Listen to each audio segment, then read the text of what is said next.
भारत के समुद्री इतिहास में अब तक के सबसे बड़े जहाज और मेक इन इंडिया के तहत निर्मित पहले स्वदेशी विमान वाहक पोत भारतीय नौसैन्य जहाज आईएनएस विक्रांत को भारतीय नौसेना के बेड़े में शामिल किया गया है। प्रधानमंत्री नरेंद्र मोदी ने कोचीन शिपयार्ड लिमिटेड में एक समारोह में 20,000 करोड़ रुपए की लागत से देश में ही निर्मित जहाज को नौसेना के बेड़े में शामिल किया। आईएनएस विक्रांत ने देश को एक नए विश्वास से भर दिया है, देश में एक नया भरोसा पैदा कर दिया है।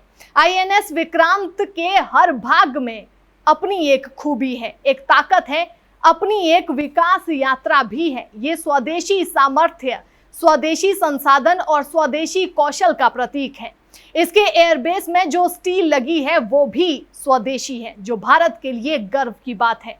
भारत का पहला स्वदेशी युद्धपोत आईएनएस विक्रांत अब देश की सेवा के लिए तैयार है। आइए जानते हैं कि एयरक्राफ्ट कैरियर क्या होते हैं और भारत में ही इसका निर्माण एक उपलब्धि क्यों है, और आईएनएस विक्रांत के इंडियन नेवी में आ जाने से भारतीय नौसेना की शक्ति में ऐतिहासिक इजाफा क्यों हो गया है, और अब कैसे भारत भी समुद्र का सिकंदर बनने के लिए अपने कदम आगे बढ़ा रहा है। आईएनएस विक्रांत की अहमियत भारत के लिए लिहाजा इसीलिए खास है क्योंकि भारत ने इस युद्धपोत को अपने घर में ही तैयार किया है और अमेरिका, चीन, फ्रांस, रूस और ब्रिटेन के बाद अब सिर्फ भारत ही एकमात्र देश है जिसके पास युद्धपोत बनाने की क्षमता है। इसके आने से देश की समुद्री सीमाएं सुरक्षित हो जाएंगी। आईएनएस विक्रांत पर 32 सेल्स हैं जो वर्टिकल लॉन्चिंग सिस्टम पर काम करती है, यानी 4 मिसाइलों के 8 सेल्स, इनमें से 32 बराक 8 मिसाइलें निकलेंगी। ये सतह से हवा में मार करने वाली मिसाइलें हैं जो आधा किलोमीटर से लेकर 100 किलोमीटर तक हमला या बचाव के लिए दागी जा सकती हैं। इसका वजन 275 किलो है, लंबाई 4.5 मीटर है। इस पर 60 किलो का वॉरहेड लगा सकते हैं।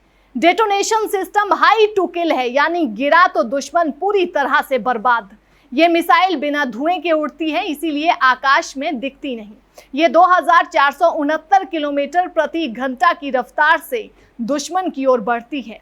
आईएनएस विक्रांत पर 4 ऑटोब्रेडा 76 mm के ड्यूल पर्पज कैनन लगाए गए हैं। एक कैनन का वजन 7.5 टन होता है। इसकी बैरल की 186 इंच की होती है। इसे रिमोट कंट्रोल से चलाया जा सकता है। ये 76.2 मिलीमीटर कैलिबर वाली तोप है जो -15 डिग्री से लेकर 85 डिग्री एंगल तक अपने बैरल की को घुमाकर हमला कर सकती है।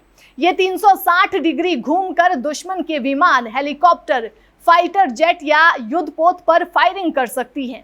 कॉम्पैक्ट मोड पर यह 85 राउंड प्रति मिनट की दर से फायरिंग करती है। सुपर रैपिड मोड में 120 राउंड प्रति मिनट की दर से फायरिंग करती है। इसमें से निकलने वाले गोले 915 मीटर प्रति सेकंड की गति से आगे बढ़ते हैं। इसकी रेंज 16 से 20 किलोमीटर तक होती है। आईएनएस विक्रांत पर 4 AK-6 30 point defence system gun लगी है। ये एक क्लोज इन वेपन सिस्टम है। ये एक रोटरी तोप यानी घूमने वाली तोप होती है जो टारगेट जिधर जाता है उधर ही घूमकर उस पर ताबड़तोड़ हमला करती है। ये 1800 किलोग्राम की ऑटोमेटिक रोटरी तोप होती है। इसकी बैरल यानी नली 57 से 64 इंच की हो सकती है।